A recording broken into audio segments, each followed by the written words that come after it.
నమస్తే welcome to me TV news. Palnadu జిల్లా దాచేపల్లి పట్టణంలోని కారంపొడి రోడ్లో గల బెంగళూరు అయ్యంగారి బేకరీని ఆకస్మికంగా తనిఖీ నిర్వహించిన food and safety CI N Venkateswarlu మరియు national human rights council NHRC divisional chairman Talluri Souribabu, general secretary Nadikudi Venkateswararao, Palnadu జిల్లా గౌరవ అధ్యక్షులు షేక్ ఆలిం బాషా, పిడుగురాళ్ల మండల chairman Nallabothula Galaiah, crime intelligence Kashi Vishwanath ఈ సందర్భంగా మీడియాతో మాట్లాడుతూ ఈ మధ్య కాలంలో ఈ బేకరీపై పలు ఆరోపణలు సామాజిక మాధ్యమాల్లో రావడం జరిగిందని, అలాగే స్థానికులు వారికి సరైన శుభ్రత లేకపోవడం, డేట్ వెళ్లిపోయినా వాటిని అమ్మడం లాంటివి జరుగుతున్నాయని తెలియజేశారు.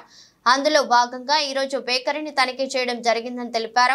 అయితే బేకరీలో సరైన శుభ్రత లేకుండా బాత్రూమ్ పక్కనే బేకరీకి సంబంధించినవన్నీ తయారు చేస్తున్నట్లు గుర్తించామన్నారు. అలాగే డేట్ అయిపోయిన వాటిని తయారు చేసే వాటిలో కలుపుతున్నట్లు తెలిపారు. అందుకే ఈ బేకరీపై కేసు నమోదు చేసి తగిన చర్యలు తీసుకోవడం జరుగుతుందని తెలిపారు. ఇలా ఎవరైనా సరైన నాణ్యత లేని ఆహారాన్ని అందిస్తే వారిపై తగిన చర్యలు తీసుకోవడం జరుగుతుందని food and safety CI N Venkateswarlu మరియు national human rights council NHRC crime intelligence వారు హెచ్చరించారు. నా పదవి జిల్లా ఉపాధ్యక్షుడు, డిస్ట్రిక్ట్ ఆనరబుల్ ప్రెసిడెంట్. మొదటిసారిగా నేను మా టీంతో విజిట్ చేశాను కూడా. తృప్తికరంగా లేదు. ఇక్కడ తినే ప్రతి వస్తువు కూడా పిల్లల ఆరోగ్యంపై దీని ప్రభావం తప్పకుండా ఉంటుంది. మంచి సమాజానికి మంచి ఆహారం కావాలి. ఆహారం బాగా లేకపోతే సమాజం బాగుంటుంది. తర్వాత ఇటీవల ఫుడ్ పాయిజన్స్ ఎక్కువైపోయిన కేసులు చాలామంది చూస్తున్నాం కదా, హాస్పిటల్స్కి వెళ్తున్నారు, చాలా ఇబ్బంది పడుతున్నారు ప్రజలు.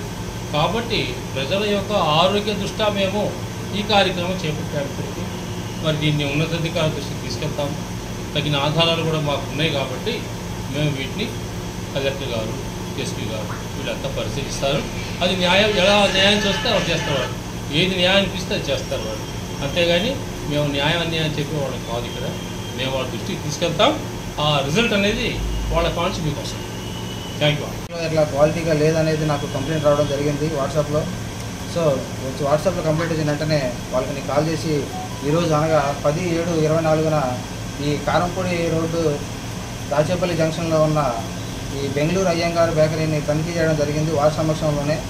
ఈ తనిఖీ చేసినప్పుడు గమనించింది ఏంటంటే, వారు చెప్పినట్టుగా వాష్రూమ్ పక్కనే వీళ్ళు తయారు చేసిన బ్రెడ్లు అవి పెట్టడం జరిగింది. అవి చూశాను, నేను అది తీపించేసాను అవన్నీ అక్కడ. అలాగే అది వాడట్లేదని వాళ్ళు చెప్తున్నారు. సరే, వాళ్ళు వాడట్లేదనే దానికి నేను అది టెంపరీగా క్లోజ్ చేసి చెప్పడం జరిగింది. అదేవిధంగా ఈ కిచెన్లో ఇంకా వేరే కొన్ని ఆహార పదార్థాలను తనిఖీ చేయగా రా మెటీరియల్స్ అనేవి ఎక్స్పైరీ డేట్ అయిపోయినవి గమనించడం జరిగింది అక్కడ ఉండడం. సో వాటన్నిటిని మేము సీజ్ చేసాము. వాటిని తీసుకెళ్లి జిల్లా కలెక్టర్ గారి దగ్గర మేము కేసు ఫైల్ చేయడం జరుగుతుంది. ఇక ముందు ఇలాంటివి పట్టణంలో ఉన్న వాళ్ళు ఎవరైనా సరే ఎక్స్పైరీ డేట్లు జాగ్రత్తగా చూసుకోవాలి. ఎందుకంటే ఇవన్నీ ఎక్కువగా పిల్లలు ఇష్టపడి తింటారు. కావున దయచేసి ఈ పట్టణంలో ఉన్న వాళ్ళు ఎవరైనా సరే బేకరీలు కానీ ఎవరైనా కానీ కొంచెం ఎక్స్పైరీ డేట్లు చిన్నపిల్లలు తినేవి మెయిన్గా అవి కొంచెం జాగ్రత్తగా చూసుకోవాలని కోరుకుంటున్నాను. వీటిని అతిక్రమించి ఏమైనా జరిగితే మాత్రం చట్టపరంగా చర్యలు తీసుకోవడం జరుగుతుంది. మళ్ళీ వాళ్ళని కూడా తీసుకెళ్ళి మేము కలెక్టర్ గారి దగ్గర వాళ్ళ మీద కేసు ఫైల్ చేసి తగిన చర్యలు తీసుకోవడం జరుగుతుంది. డివిజనల్ చైర్మన్, నా పేరు తాళ్లూరి సౌరిబాబు. గత కొన్ని రోజులుగా అయ్యంగారి బేకరీ దాచేపల్లి కారంపొడి రోడ్లో ఉన్నటువంటి అయ్యంగారి బేకరీ మీద కొన్ని కంప్లైంట్స్ మా ముందుకు వచ్చినాయండి. మా ముందుకు వచ్చి మేము సందర్శించగా అవి వాస్తవాలు తేలని, క్వాలిటీ ప్లస్ నీట్నెస్ లేదు, అట్లాగనే బాత్రూముల్లో పిండి కలపటం, బాత్రూంలోనే పిండి కట్టలేయటం, ప్లస్ పైన ఈ బెడ్ తయారు చేసినటువంటి వేయటం, ఇట్లా చేస్తున్నారండి. దానికి మేము food quality and safety officer గారుకి ఫోన్ చేయగా ఆఫీసర్ గారు కూడా ఈరోజు వచ్చి తనిఖీ చేయగా కొన్ని ఫుడ్కి సంబంధించినటువంటి ఇవి డేటు లేవు, ఎక్స్పైర్ డేట్ అయిపోయినాయి, ప్లస్ నీట్నెస్ లేదు, ఇవన్నీ లేదు.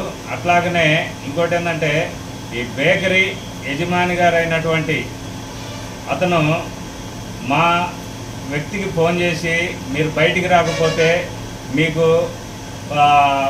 సుక్కలు చూపిస్తామని అంటాం. అది కరెక్ట్ కాదు. ఎందుకంటే మేము వాళ్ళని ఏం మాట్లాడాల, ఫుడ్ సేఫ్టీ వాళ్ళు చూసుకుంటారు. వాళ్ళు వచ్చారు, చూసుకున్నారు, ఎక్స్పైర్ డేట్ అయినాయి. దాని ప్రకారం చట్టం ఎట్లయితే పనిచేసిందో ఆ విధంగా నడుస్తారు. అంతేలే కానీ ఆపటానికి ఎవరికి అధికారం లేదండి. ఎందుకంటే అది ఎక్స్పైర్ డేట్ అయిపోయి తిని ఫుడ్ పాయిజన్ అయితే ఇబ్బంది పడేది ప్రజలే కనుక అదన్నీ గమనించి ఆఫీసర్లకి ప్లస్ సంస్థలకి ఎంకరేజ్ చేయాల్సిందిగా కోరుచున్నాను.